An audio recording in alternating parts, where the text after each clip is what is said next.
Welcome everybody, we are SPI, a consultancy company in Bogota.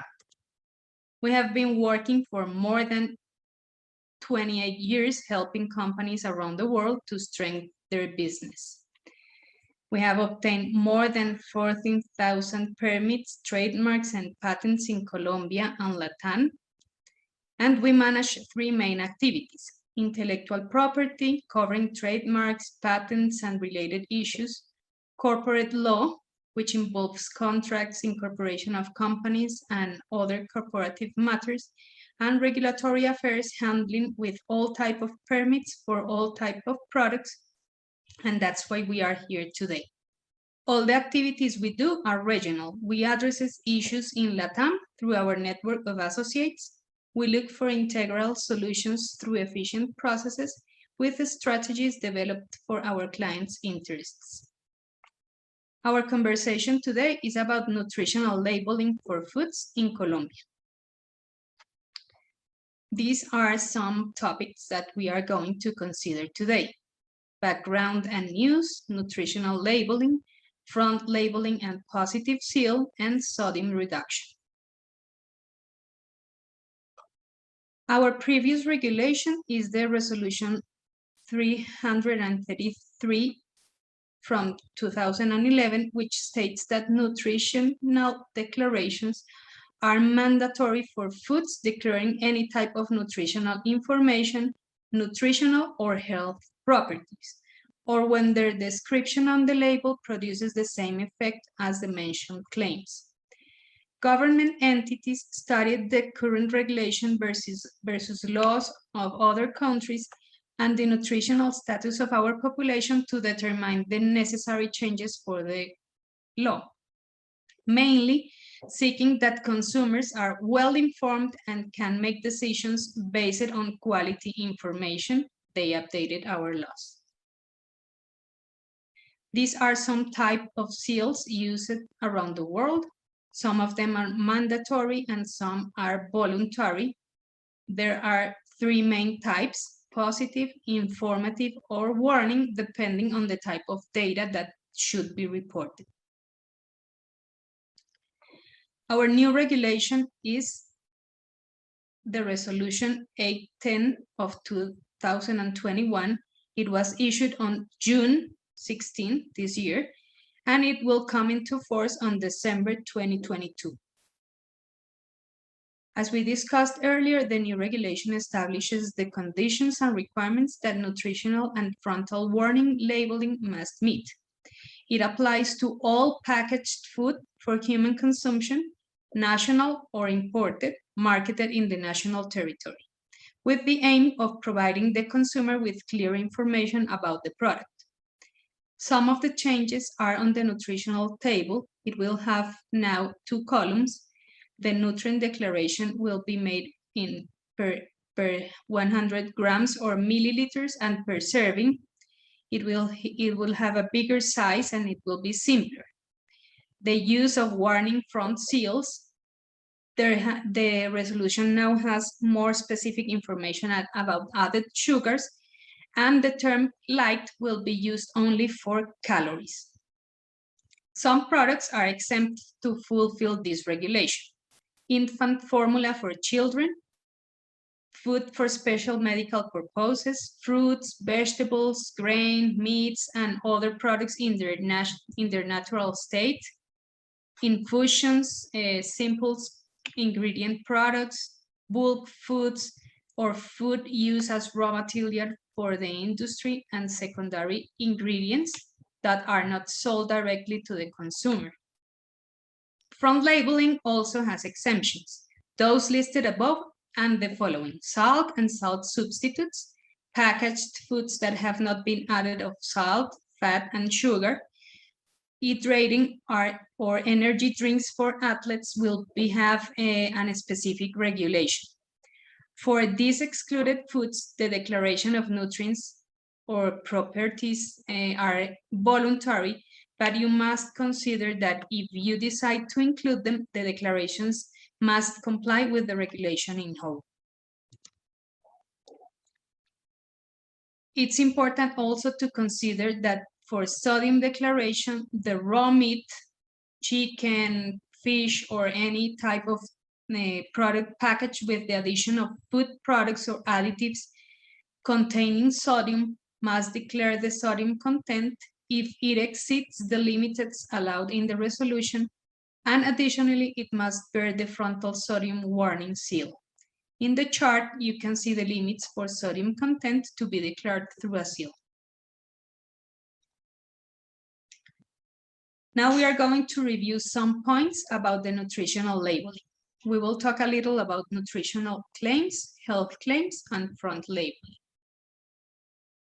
As in all regulations, there are specifications and some prohibited situations as described here, mainly related with statements without evidence or giving special characteristics to the foods, confusing the consumers. You cannot suggest alleviating, treating, or curing a disease or physiological disorder. You cannot affirm that the food itself meets the recommendations for energy and nutrient intake. And also it is prohibited that medical or health associations endorse products for advertising and marketing purposes. You must consider the following information for nutrient declarations. Mandatory nutrients are listed here. Some news are added sugars and zinc. The declaration must be done per 100 grams or milliliters of food and per serving. You can also include optional nutrients, and the number of servings must be on the front of the container and the nutritional table. For reconstituted products, it will be declared considering the product prepared under the consumption recommendations by the manufacturer. This is an example of a label with the inclusion of nutrients declaration and the mandatory information based on our actual norm. The size of the letter has some indications. It has to be minimum 10 points for nutrients or 5 points for micronutrients. Other nutritional stamps are not allowed because it can confuse the consumer. The information stated in the resolution 5109 must be included as the ingredients, manufacturer's data, the use instructions, number of the permit, and importer's data. The location of the warning seal, it must be in the front, as you can see it here. The name of the product, weight, and number of servings in the front of the package. Here are general conditions for nutritional information. The expression of values will be in ranges using mathematical approximation. If you, for example, has 1.56, it will be informed as 1.6. And if you have 1.33, it will be informed as 1.3. Non-significant quantities of nutrients will be informed as 0 or does not contain. Servings will be based on reference amounts with a tolerance of plus minus 30%. And if it exceeds, you have to make a calculation.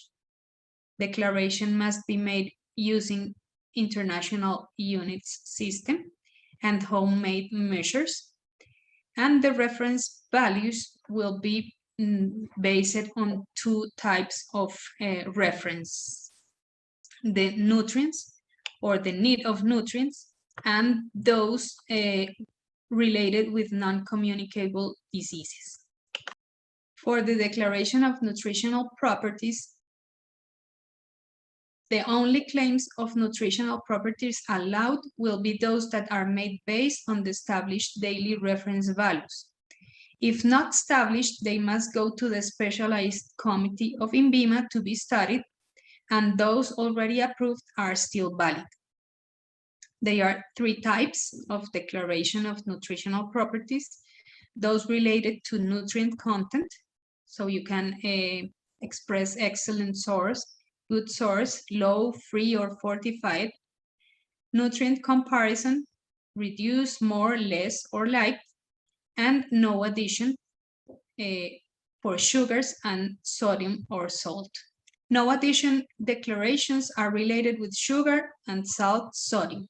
For non-added sugars, no sugars of any kind have been added to the food The food does not contain any ingredient that contains sugar as an ingredient, or no means are used, such as the use of enzymes during processing, which can increase the sugar contained in the final product. For example, when you hydrolyze starch and it releases sugar.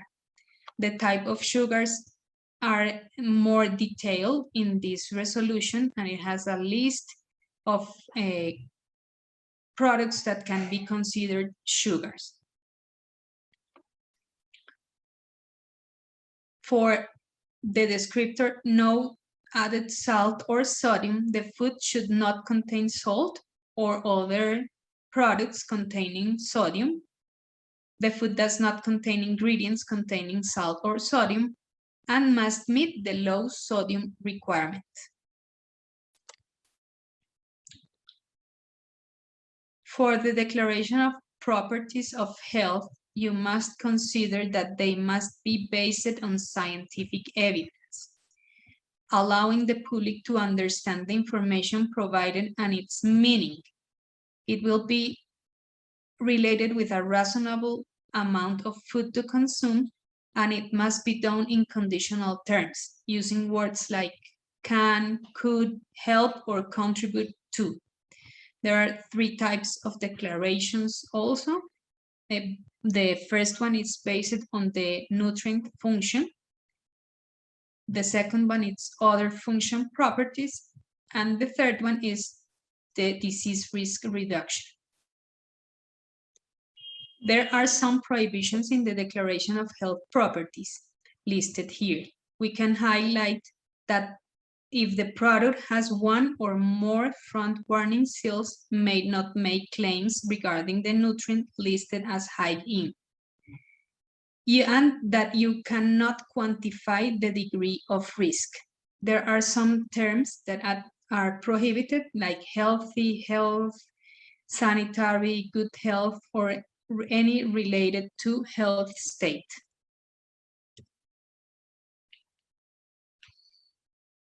Some specifications and formats that you must consider for the nutritional information is that it must be at least 25% of the face of the packaging. It must be in Spanish. It can also be in another language. And there are 4 formats of the nutritional table: standard, vertical, simplified, tabular, and linear. These are the formats that you can use: the nutritional table standard in vertical format, the nutritional table simplified format that can be used when there are no significant sources of 6 or more of the required nutrients, and they must be identified in the lower part of the nutritional table. And these simplified formats can be used when the space in the label is less than 225 square centimeters. The linear format can only be used when it's not possible because of the size and the shape of the package to use the nutritional tabular format. Now we are going to talk about front warning labeling, which is one of the most important changes in this regulation. The seals must have this specific format described here. They will be in the upper right part of the front face or main display face. Adhesives will be allowed, indelible, securely attached for the entire life of the product. These are the limits established for the use of warning seals. If the nutrient content is higher than the limits established here for grams or milliliters, you must include the warning seal in your product. The resolution also includes the possibility of use a positive seal. This is voluntary. It should not be understood that the positive seal is healthy or is a healthy product. It will be located in the lower left of the front side of the product label, and the food must meet some specific requirements. It should not contain caloric or non-caloric sweeteners. The food in its first ingredient cannot be sodium or additives with sodium and or added sugars. And the food must meet the maximum content of sodium, added sugars, and saturated fat described here in this chart.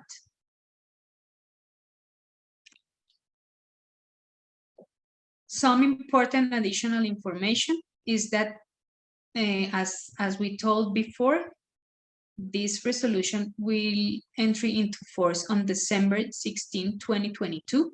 So you have this transitory period to make adjustments in the labels and the formulation of the products if needed. In this period, labels exhaustion can be made without authorization from INVIMA. Then, when the regulation enters into force, these kind of exhaustions will not be authorized. Here are some important notes about the use of adhesives, especially for imported products approved by INVIMA. The sticker must be in the product during all its shelf life. It must be added before, during, or after the nationalization process and before marketing, and it must comply in full with all the technical regulations included in this norm. We have this extra information for you. It's about the Resolution 2013 of 2020, and its purpose is to define the maximum sodium content of some prioritized processed foods within the framework of the national strategy for the reduction of sodium consumption in Colombia. There is a list of prioritized foods, including soups, broths, sauces, meats, cereals, and other products with sodium. And the objective is to reduce the content of sodium in milligrams per serving in two goals. One, starting on November 2022, and the second one in November 2024. This certification can be obtained through agencies accredited by the ONAC, which is the local accreditation entity, or by laboratories recognized through mutual recognition agreements in which Colombia is included. That's all for today. We hope that you have important information for you. Please contact us if you need any additional information or if you have questions or comments. Thank you.